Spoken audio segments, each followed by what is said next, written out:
मतलब ये देखने से ही अटपटा लग रहा है। मैं तो 21वीं सदी का पढ़ा लिखा युवा हूँ, मुझे ही वो देखने से अटपटा लग रहा है। जिसने भी वो तस्वीर देखी होगी, हर किसी को वो परेशान कर रही है, असहज कर रही है।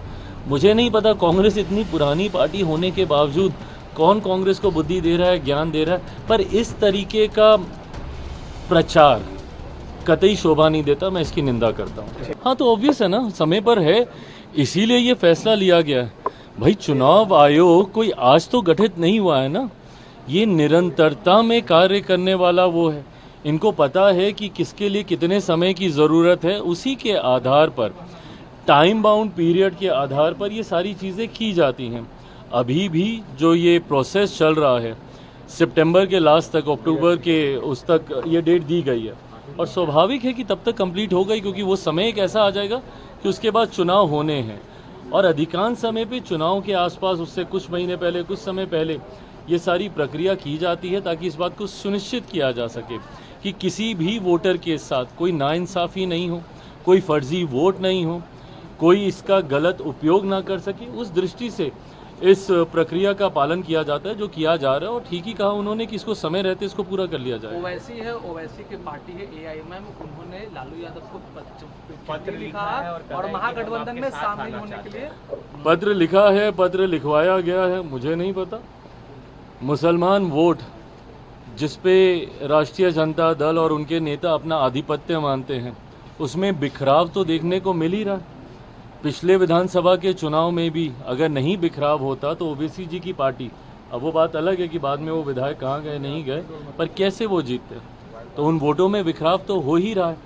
हकीकत है, आज की तारीख में जिस M-वाई समीकरण पर राष्ट्रीय जनता दल सांप्रदायिकता और जातीयता को बढ़ावा देकर आगे बढ़ रही थी, आज की तारीख में उसी समाज के लोग इस बात को समझ रहे हैं कि उनको सिर्फ वोट बैंक बनाया जा रहा है और उनका सिर्फ निरंतरता में इस्तेमाल किया जा रहा है, और अब वो अपने आप को इस्तेमाल होने नहीं देना चाहते हैं। इसीलिए आज वो डेवलपमेंट की सोच के साथ जुड़ रहे हैं। जितने मुसलमान हैं जो कहते हैं कि भैया वो एनडीए के साथ नहीं जुड़ेंगे, आज आप जाके देख लीजिए, गरीब मुसलमान जितने हैं वो सब जनता दल, वो सब हमारे गठबंधन के साथ, उसमें जनता दल यूनाइटेड हो, हमारी पार्टी हो, even for that matter Bharatiya Janata party हो, एनडीए के साथ वो अपने आप को जुड़ता हुआ देख रहे हैं। जिस तरीके से वक्त में संशोधन किए गए, जिसमें प्रो पुअर मुसलमानों को उनका हक अधिकार देने का इसमें काम किया गया, तो वो भी हम लोग के साथ मजबूती से जुड़ रहे हैं। ट्रिपल तलाक में वो मुसलमान महिलाएं जिनको राहत मिली है, वो अपने आप को हमारे गठबंधन के साथ जुड़ता हुआ देख रही हैं। तो मुसलमान वोटों में हो रहे इस बिखराव को रोकने की दृष्टि और सोच के साथ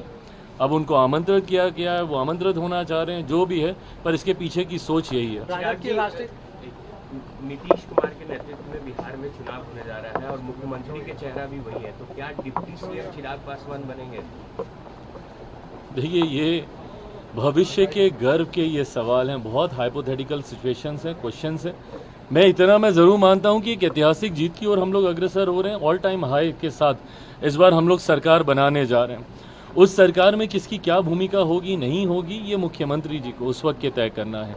पर अगर हाइपोथेटिकली भी अगर आप ये सवाल मुझसे पूछ रहे हैं, कोई ऐसी परिस्थिति बनती है जहाँ पे लोक जनशक्ति पार्टी रामविलास, जिसकी मैं मानता हूँ कि आने वाली सरकार में एक अहम और मजबूत भूमिका होने जा रही है, अगर ऐसा कोई पद अगर हम लोग के पास आता है, तो चिराग पासवान कतई उसका दावेदार नहीं होगा। मेरे पार्टी के वो नेता, वो कार्यकर्ता जिन्होंने मजबूती से पार्टी को यहाँ तक पहुँचाने के लिए काम किया है, दावेदारी उनमें से किसी की बनेगी। राजद की राष्ट्रीय कार्यकारिणी बैठक है, राष्ट्रीय अध्यक्ष भी फिर से लालू यादव चुनेंगे, लगातार राष्ट्रीय अध्यक्ष। शुभकामनाएं एक बार फिर से आदरणीय लालू जी को। मेरे लिए तो वो आदरणीय हैं, पितातुल्य हैं, और उनका संरक्षण उनकी पार्टी को निरंतरता में इतने लंबे समय से मिल रहा है, और एक बार फिर उम्र के इस पड़ाव पर होने के बावजूद, स्वास्थ्य के ये हालात होने के बावजूद, अगर उन्हें ही मेहनत करनी पड़ रही है, तो जहां एक तरफ ये संतोष की बात मेरे लिए और उनकी पार्टी के लिए भी है कि वो इस हालत में है कि अभी भी वो इस भूमिका को निभा सकते हैं, पर कहीं ना कहीं सवाल भी यही उठता है कि क्यों वो ये जिम्मेदारी किसी और को नहीं दे पा रहे हैं।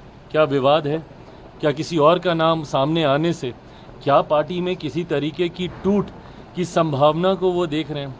देखिए, जनरेशनल शिफ्ट आसान नहीं होता, मैं भी उस दौर से गुजरा हूँ, और जब जब पार्टी का शीर्ष नेतृत्व एक लंबे समय तक रहने के बाद अगर किसी दूसरे को जिम्मेदारी सौंपता है, तो एक असंतोष कई बार कई दलों में देखा गया है। ऐसे में क्या आदरणीय लालू जी को इस बात का डर है, और इस डर से वो किसी को ये जिम्मेदारी नहीं दे पा रहे? ये तमाम विषय राष्ट्रीय जनता दल का इंटरनल मैटर है, उस पर मैं कोई टिप्पणी नहीं करूंगा, उनको इस पर चिंता करनी आपकी है। पार्टी और जीतन राम मांझी की पार्टी में लगातार टकराव देखने को मिल रहा है। कल आपको जीतन राम मांझी ने नासमझ तक कह दिया। नहीं, बिल्कुल ये कुछ ये बातें चल रही हैं। देखिए, मेरे लिए आदरणीय मांझी जी बहुत सम्मानित हैं, बहुत आदरणीय, मेरे लिए मेरा पिता तुल्य है। उनकी गाली भी मेरी सर आंखों पर, कल को वो मुझे 2 बात बोल भी देंगे तो भी मेरे सर आंखों पर, वो मेरे लिए पिता तुल्य है। मेरे पिता अगर कुछ कहेंगे तो मैं उनसे नाराज़गी कतई प्रकट नहीं करता ऐसे में। बट हाँ, मैं ये समझना भी चाहूँगा कि नाराज़गी के कारण क्या है। खैर, मैं जब बैठूंगा उनके साथ वो मैं सुलझा लूँगा समय समय पर। उन्होंने मुझे लेकर कुछ टिप्पणियाँ की, मुझे ना समझ, अनुभव और अनुभव की कमी है। अगर आप उनसे कंपेयर करें, आप उनका अनुभव देखिए भैया, 80 साल का उनका अनुभव है। प्रदेश के मुख्यमंत्री रहे, केंद्र में मंत्री रहे, बल्कि संसद में जब मैं उनके साथ बैठता हूँ उनके अनुभव का लाभ लेना चाहता हूँ, उनसे सीखना, उनसे जानना चाहता हूँ। बट ऐसे में अगर उनको मुझसे कोई नाराज़गी भी है तो वो मैं ज़रूर उनके साथ बैठ के मैं सुलझा लूँगा। अंतोगत्वा मैं कतई नहीं चाहूँगा कि इस बात विवाद का या ये जो एक भ्रम जिसको और ज़्यादा हाईलाइट विपक्ष कर रहा है, उसका लाभ कतई विपक्ष ले। ये लोग यही दिखाने का प्रयास कर रहे हैं कि देखिए एनडीए के 2 नेता आपस में भिड़ रहे हैं, जबकि कतई ऐसा नहीं है। मांझी जी जो कहेंगे वो मेरी सर आंखों पर, मैं कतई उनसे इस बारे में कोई बहस आगे नहीं करूँगा। बट हाँ, इसका लाभ किसी दूसरे को ना हो, उसके लिए एनडीए में एकजुटता और वो सहजता दिखनी ज़रूरी है, जो शायद इन विषयों से कहीं ना कहीं नहीं दिख पाती है। उसके लिए मैं प्रयास जरूर करूंगा कि वो ठीक हो। Absolutely all is well. आप देख रहे हैं किस तरीके से हैंड एंड ग्लव्स की तरह हम लोग कार्य कर रहे हैं। मेरे प्रधानमंत्री 7 बार प्रदेश आ चुके हैं। अभी पुनः उनके आने वाले, हमको लगता है जैसे ही वो विदेश यात्रा से वापस आएंगे तो उसी हफ्ते संभवतः उनका पुनः बिहार का उनका कार्यक्रम लगेगा। तो जिस तरीके से मेरे प्रधानमंत्री की प्राथमिकता में मेरा प्रदेश है और जिस तरीके से डबल इंजन की सरकार खूबसूरती से कार्य कर रही है, और ये एक अपने में एक विनिंग कॉम्बिनेशन है। उपचुनाव में हम लोगों ने साबित करके दिखाया, बेलागंज जैसी सीट जो 3.5 दशक से हम लोग नहीं जीते थे वो जीत रहे हैं, तरारी जीत रहे हैं।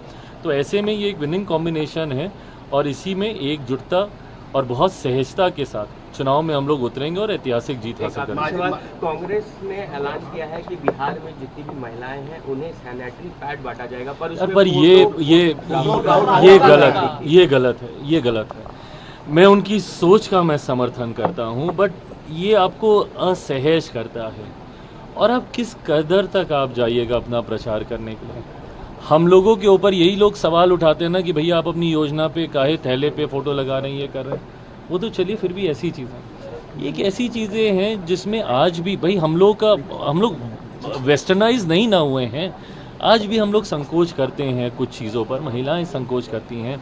ऐसे में आपकी सोच का मैं समर्थन करता हूँ। अच्छी बात है कि भाई आप सैनिटरी पैड्स आप बांट रहे हैं, बांटिए, बट उसके ऊपर राहुल जी की फ़ोटो, मतलब ये देखने से ही अटपटा लग रहा है। मैं तो 21वीं सदी का पढ़ा लिखा युवा हूँ, मुझे ही वो देखने से अटपटा लग रहा है। जिसने भी वो तस्वीर देखी होगी, हर किसी को वो परेशान कर रही है, असहज कर रही है। मुझे नहीं पता कांग्रेस इतनी पुरानी पार्टी होने के बावजूद कौन कांग्रेस को बुद्धि दे रहा है, ज्ञान दे रहा है, पर इस तरीके का प्रचार कतई शोभा नहीं देता। मैं इसकी निंदा करता हूँ।